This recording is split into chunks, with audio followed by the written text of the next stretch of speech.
Now that all the F1 teams have launched their 2024 cars, one of the themes of the past fortnight for fans and media has been new liveries, and in some cases, the absence of liveries. A trend at the moment as teams struggle to get down to the weight limit is the use of a lot more exposed carbon fibre rather than those beautiful paint schemes we've had in the past. I mean, you can understand from a team's point of view why they're doing it, but for many fans it isn't particularly great. This fight between aesthetics and performance is a fascinating area for discussion, and today I'm delighted to be joined by Mark Turner, founder of Seamless Digital, who's also the main guy behind Silverstone Paint Technology, the largest paint and coating facility in Formula One, who works with the majority of the grid on their liveries.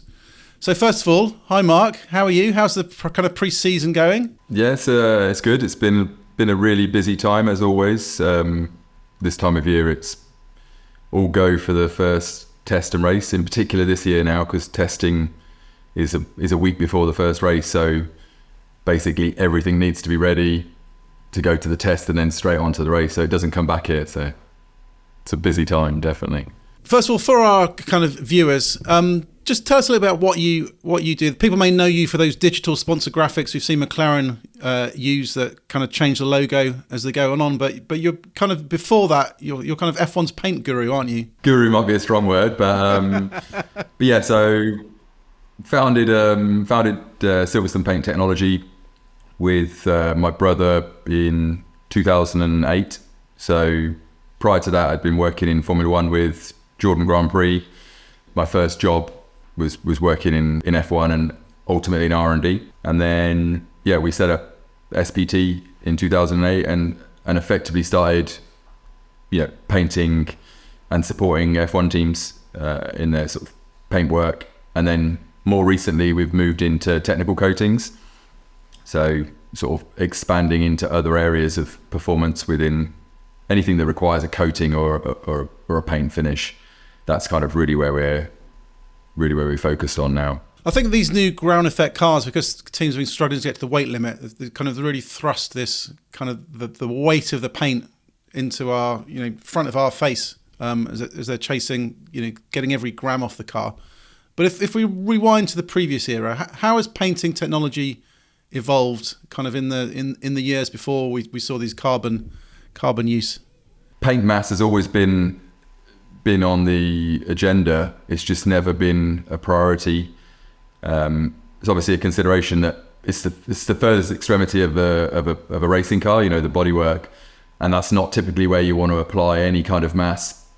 So it's always been a consideration, but there's obviously been some degree of freedom and balance between commercial divisions and the technical side of things. So it's certainly it is always there, but never quite at the level it is now, where we're really chasing every gram. But again, aero sensitivity is always that was typically the key focus. So any kind of sensitive areas, leading wing edges, and other areas sort of around the car. But yeah, I love the sort of the 90s, early 2000 era liveries, typically sort of that Jordan kind of vibe, where you had all the buzzing hornets and the like. But yeah, it's certainly moved now. It's certainly in the forefront right now, chasing any opportunity to reduce the overall mass of the livery.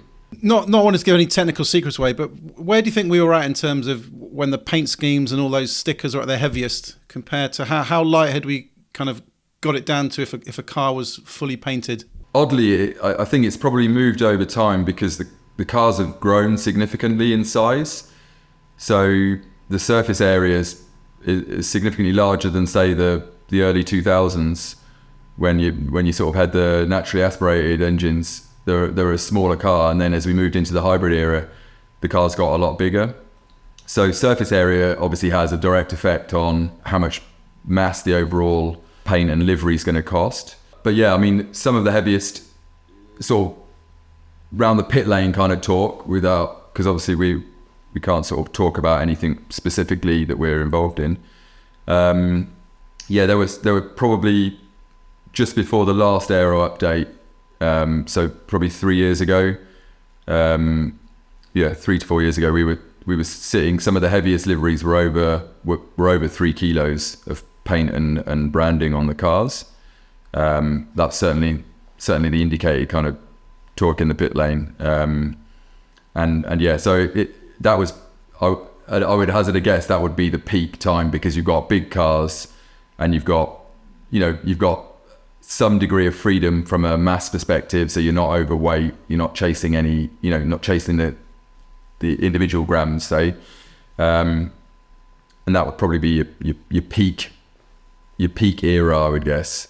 And is there weight variation between colours? I mean, if a team wants to pick a colour, do you kind of roll out some options and say this? If you go this colour, it's lighter, or are they all? Is the technology now? It's all the same, and doesn't matter how it rolls out on the car.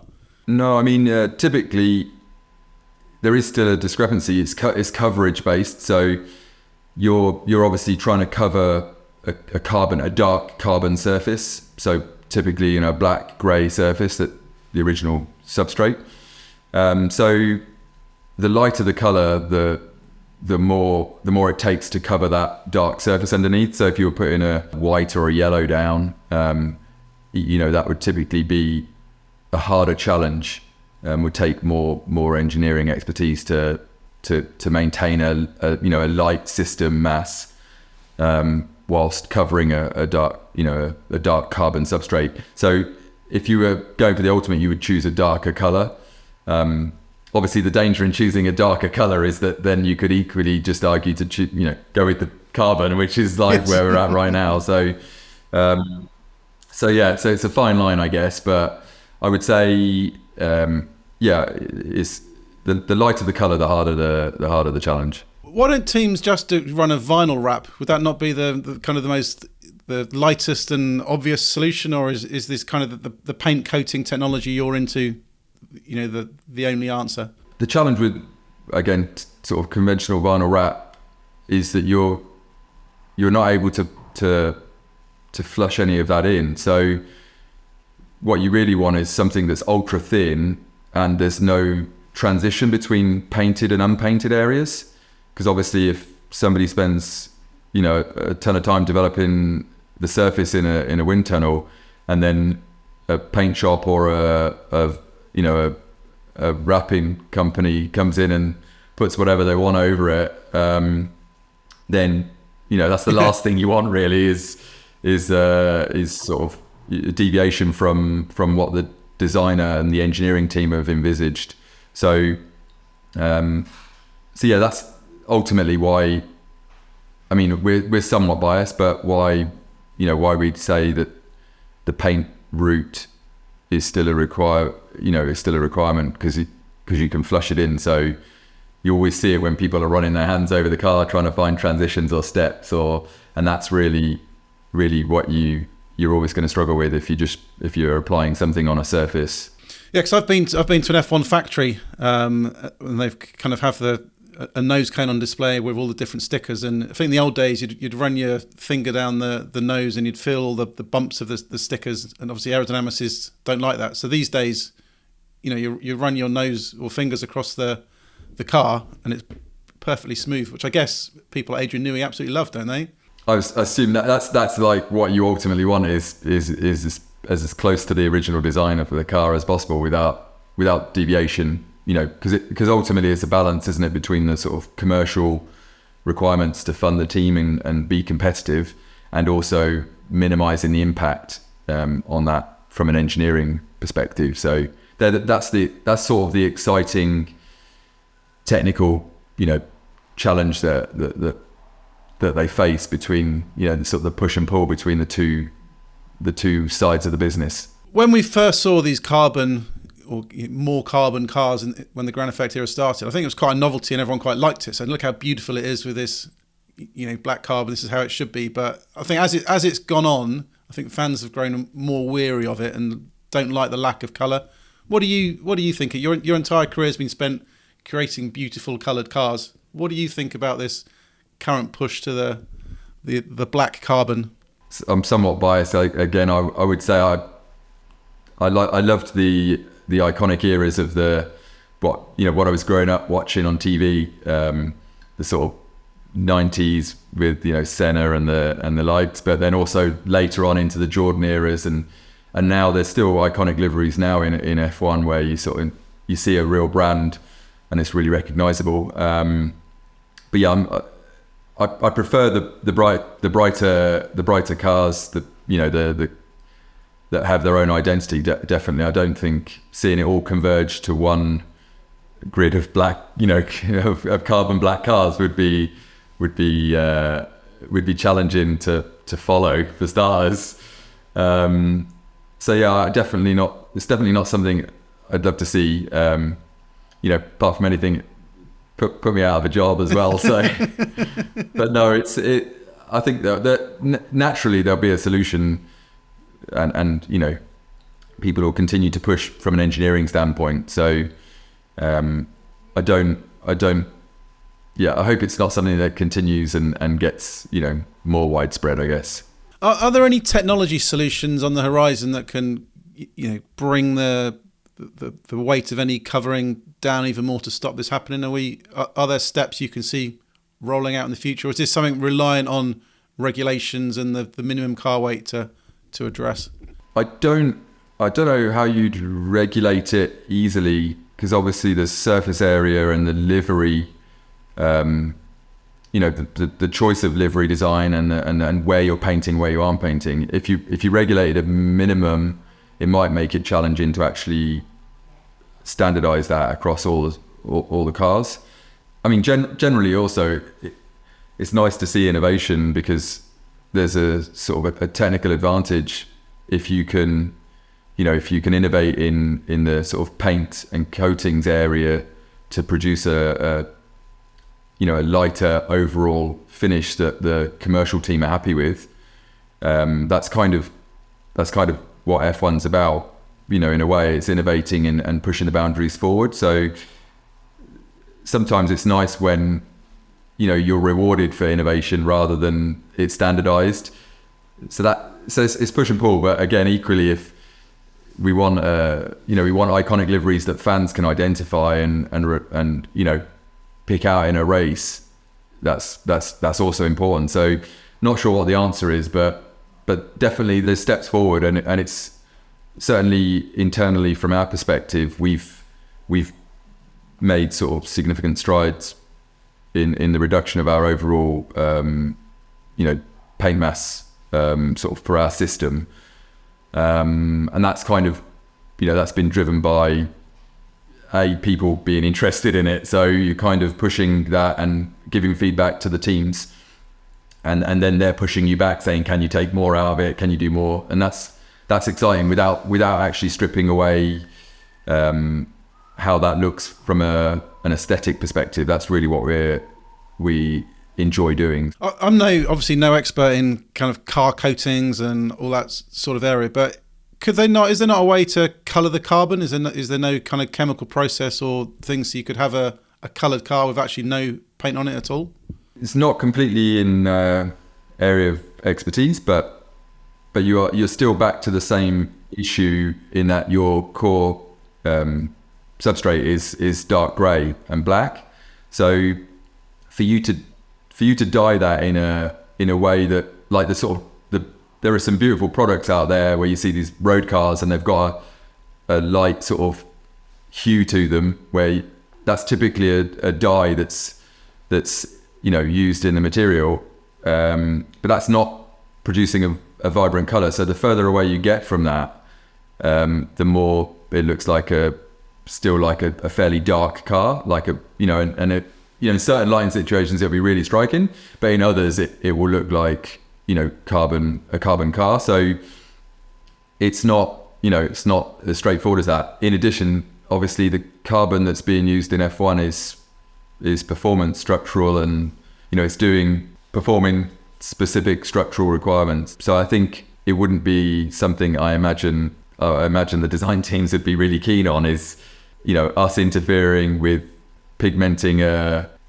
their pre-preg carbon fiber for an aesthetic thing, and then suddenly it's not getting the same strength characteristics or performance characteristics of the material. So I think that's always a risk when you start to play around with that. So I wouldn't anticipate that being the solution, colouring the carbon. Although, like I say, it is in some instances on like road cars and some products, it looks amazing. I don't think it would necessarily solve the issues in Formula One. And you'd still need the same kind of mass to build up the pigment to produce a vibrant, white, for example. You would have to completely conceal the grey and black that's beneath it. But I think we've seen, definitely the Mercedes, we saw a step more colour returning to that car with a silver nose this season. We've seen cars like Aston Martin and Red Bull, pretty much same as last year and still embracing colour. I guess your message from teams is they're desperate for the colours. They love beautiful liveries. They love the technology you're using. And it's only, we're just in this world where the weight limit is pretty extreme at the moment. So by 26, things could change. We could get a fully coloured grid back again then if the weight limit's pitched at the right place, I guess. I think that's the thing. I guess the challenge then is obviously not just increasing the overall car mass because the cars are quite big at the minute, and seemingly there's a lot of talk about the overall weight of these cars. So if you increase the weight limit of the vehicle to make paint not as much of an issue, then you risk getting it further away from these light, agile cars that the drivers are sort of excited about, excited about driving, and the fans are interested watching. So it's a challenging one. Like I say, I'm not entirely certain how that's resolved, but I think ultimately as well there'll be innovation, and sometimes it's collaborating with the engineering teams to understand, where there's potential to develop the livery further, and other areas where you might sort of it benefit them to not run brand in those kind of areas. So it's a bit of I think there'll be marginal gains to be had from sort of collaborating closer with the technical design team and the commercial design team, and that'll ultimately get some of the color back, and also creativity, finding innovative ways to produce a striking livery that also that also is light, basically. So it's certainly moving that way, and like you say, there are a number of teams that are doing that already. So that's kind of also why it's nice if you're rewarding the teams that are able to run a full livery, then it's kind of an incentive rather than sort of standardizing it. You're rewarding innovation in a way. So we hope the F1 grid gets more colourful in the future. I'm going to put you on the spot now, Mark. You've talked about the kind of the eras you liked. Is there one specific livery that stands out for you as the most beautiful one of all time? There are a couple. I mean, again, it's going to sound just insanely biased, but the 7-Up 191 Jordan and the 197, the snake livery, was just so different, from a period. I remember seeing it when it launched and being like blown away by what they'd done. So if you were putting me on the spot, I would say that certainly from that era. Then again, it's typically reverting back to some of the stuff that I've watched when I was a kid. So Senna was like the driver that that I loved watching and supporting, and so that kind of era of the McLarens as well was really striking. But yeah, I'd definitely say the Jordan 191 if you put me on the spot, with car 191, which was a 7-Up car, and then the 197, which was the snake down the side. Fantastic. Thanks very much, Mark. Really appreciate your time there and helping us scratch under the surface of how teams approach livery. I didn't write that. There was a script writer, so the gag can go for him. Thank you all for watching, and we'll see you next time.